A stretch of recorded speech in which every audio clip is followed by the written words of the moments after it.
A massive federal drug, gun, and money laundering bust. Agents broke up 2 Mexican cartel operations working right here in Louisville. The year-long investigation, which is still ongoing, has now led to charges against more than a dozen people. Wave News reporter Mark Stevens explains the timeline that started in February of 2024.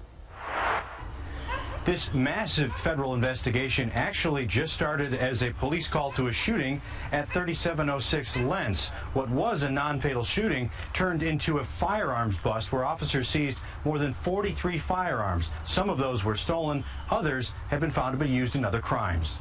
And it was discovered that the residence was being used as a cartel stash house by aliens from Mexico who were unlawfully present in the United States. Kentucky ATF boss John Nokes shows some of those guns that were headed to Mexico: a .45 caliber pistol, an AR-15 modified to be fully automatic.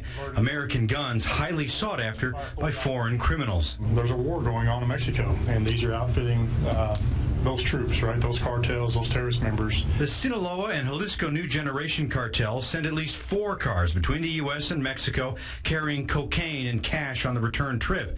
The feds also busted a money laundering operation working in 3 El Rey grocery stores. The stores would process fraudulent transactions utilizing fake identifications in which these drug proceeds were laundered back to Mexico. DEA Louisville Chief Jim Scott says it's unusual for Louisville to have a direct line to Mexico. Normally the cartels would use bigger cities, but he emphasizes they're here. The tentacles of these terrorist organizations stretch across the U.S. Louisville is not immune to that problem. Of more than a dozen people indicted, 4 are on the run, possibly in Mexico. 4 of the people face over hundreds of years in prison if convicted and given the maximum sentence. In Louisville, Mark Stevens, Wave News.